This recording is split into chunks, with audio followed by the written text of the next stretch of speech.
नमस्कार दोस्तों, स्वागत है आपके अपने चैनल पौराणिक मंच 108 में। आज की यह वीडियो आप लोगों के लिए बहुत खास रहने वाली, क्योंकि यह वीडियो धोखेबाज लोगों को पहचानने में मदद करेगी। चलो शुरू करते बिना देरी किए। बात उस समय की है जब पांचों पांडवों को वनवास हो गया था। वनवास जाने से पहले पांडवों ने भगवान श्री कृष्ण से पूछा, हे श्री कृष्ण, अभी यह द्वापर युग का अंत काल चल रहा है, आप हमें बताएं कि आने वाली कलयुग की चलिए गति क्या और कैसी होगी। श्री कृष्ण जवाब देते हैं, मैं तुम्हें इसका सीधा सा उत्तर तो नहीं दे सकता, लेकिन हाँ, तुम पांचों भाई वन में जाओ और वन में जो कुछ भी दिखे मुझे आकर बताओ, मैं तुम्हें उसका कलयुग में प्रभाव बताऊंगा। इसके बाद पांचों भाई वन में चले गए। उन्होंने वन में जो देखा वह देखकर आश्चर्यचकित रह गए। आखिर उन्होंने वन में क्या देखा और श्री कृष्ण ने क्या जवाब दिया, यह जानने के लिए इस वीडियो को अंत तक जरूर देखें। श्री कृष्ण के कहे अनुसार पांचों भाई अलग अलग दिशाओं में वन की ओर निकले। युधिष्ठिर भ्रमण पर थे। उन्होंने एक जगह पर देखा कि एक हाथी के 2 सूंड थे। यह देखकर युधिष्ठिर के आश्चर्य का ठिकाना नहीं रहा। अर्जुन दूसरी दिशा में भ्रमण पर थे। कुछ दूर जंगल में जाने पर उन्होंने जो देखा उसे देखकर वह भी आश्चर्यचकित रह गए। वहां पर देखा कि कोई पक्षी है जिसके पंखों के ऊपर वेदों की रचनाएं की हुई है और वह पक्षी मुर्दे का मांस खा रहा है। यह दृश्य देख अर्जुन कुछ समझ नहीं पाए। दोनों भाइयों की तरह भीम भी भ्रमण पर थे।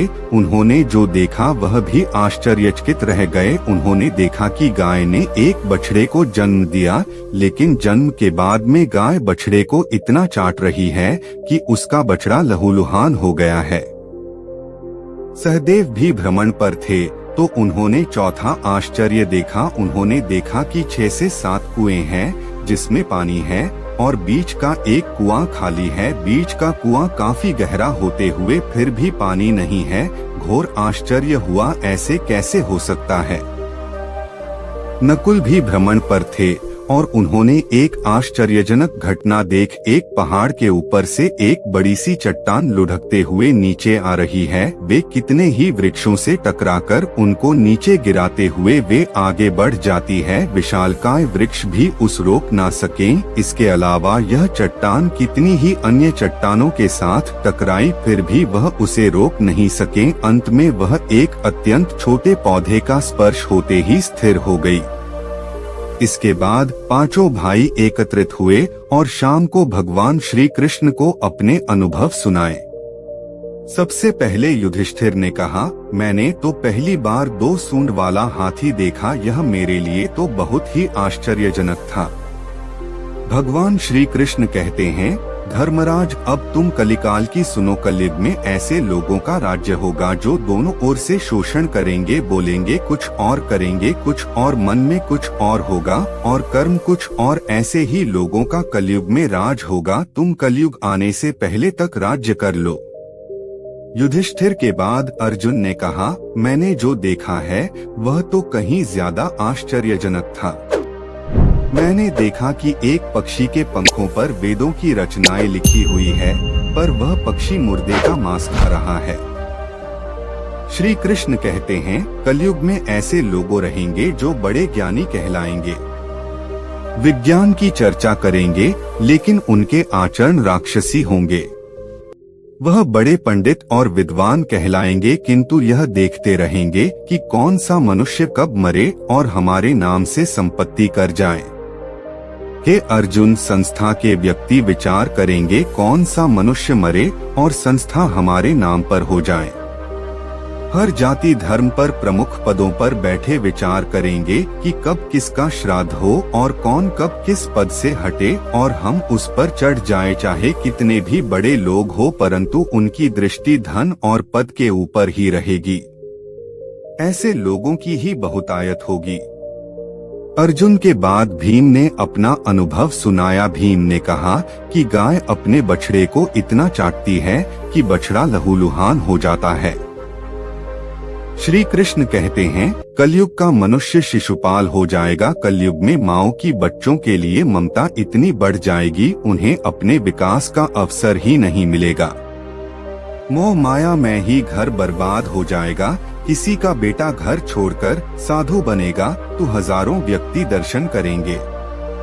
यदि अपने बेटे ने साधु बनना चाहा तो रोएंगे कि मेरे बेटे का क्या होगा।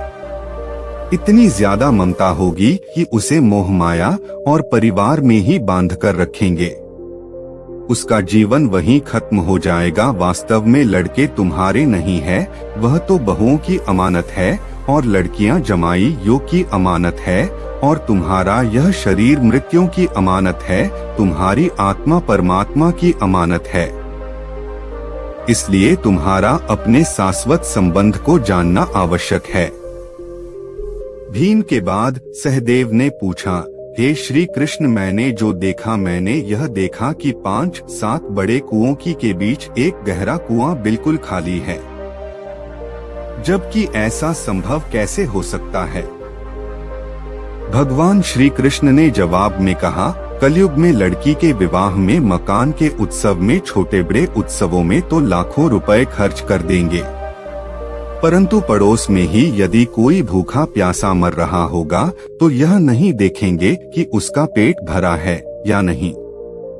उनका अपना ही सगा भूख से मर जाएगा, उसे देखते रहेंगे और दूसरी और मौज मदिरा, मांस भक्षक, सुंदरता और जश्न में पैसे उड़ाएंगे, किंतु किसी के 2 आंसू पोंछने में उनकी रुचि ना होगी।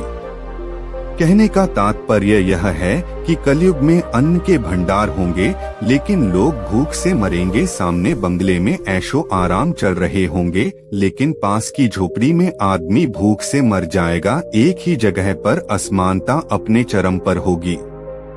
सहदेव के बाद नकुल ने श्री कृष्ण को बताया कि मैंने भी एक आश्चर्य देखा है कि एक बड़ी सी चट्टान पहाड़ पर से लुढ़की वृक्षों के तने और चट्टाने भी उसे ना रोक पाए, किंतु एक छोटे से पौधे के स्पर्श से ही वह बड़ी चट्टान रुक गई। समझ नहीं पाया कैसे।